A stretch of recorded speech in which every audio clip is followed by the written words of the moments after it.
Hello, students, and anyone else who may be watching from home. My name is Zanzolo, also known as Mr. Borges, and this is going to be a quick and low budget explanation for why it is that astronomers always tell people when there's a meteor shower. We just had our Perseid meteor shower that peaked earlier this week. Astronomers always tell people, oh, the best time for viewing is about an hour before sunrise. And why is that? And how can that even be, right?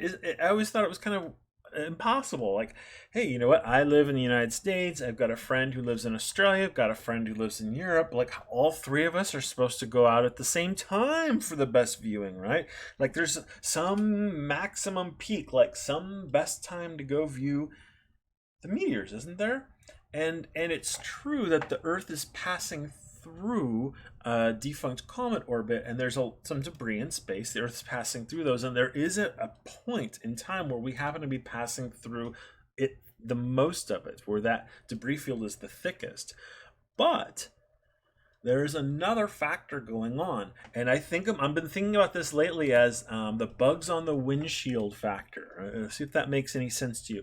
When a car is driving down the freeway, bugs are gonna hit the car. You're gonna have to clean the bugs off of the car. Now, so the bug could fly into the side of the car, and that happens sometimes, I guess. But most of the bugs are going to be splattered on the front of the car as the car is moving down the road. Now, likewise, as the Earth is moving down the road, as the Earth's moving through space, it's going to be, the meteoroids can crash into Earth anywhere and become meteors, but most of them are going to get on the front of the car. Right, so as you can see over here, this is what I mean by the front of the Earth. As the Earth is moving through space, right, it's crashing into things over here. Right, so as our friend, now it's daytime for our friend. She's not going to be able to see those meteors. Right, they're still happening. Right, now that it's nighttime for her, she has a chance to see them, but her best chance is going to be about an hour before sunrise right here, where it's still dark, and she's towards the front of the Earth, where she's crashing in. As the Earth's crashing into these meteors, the most of them are right overhead because she's on the front of the Earth at that point as it's traveling through space. Which is kind of a weird way to think about it, but maybe that helps. It helps me to think about it.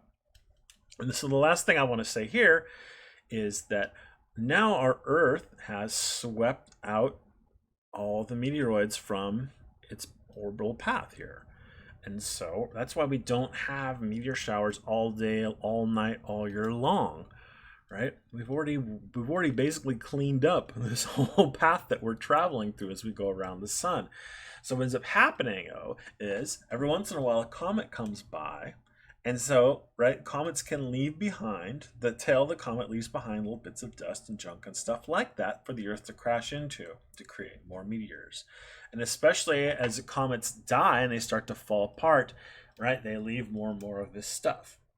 And so that's why when the Earth passes through these defunct comet orbits, that's why we get showers of meteors at these specific times, predictable times, because the Earth's in about the same place this year as it would be next year as it travels around the sun.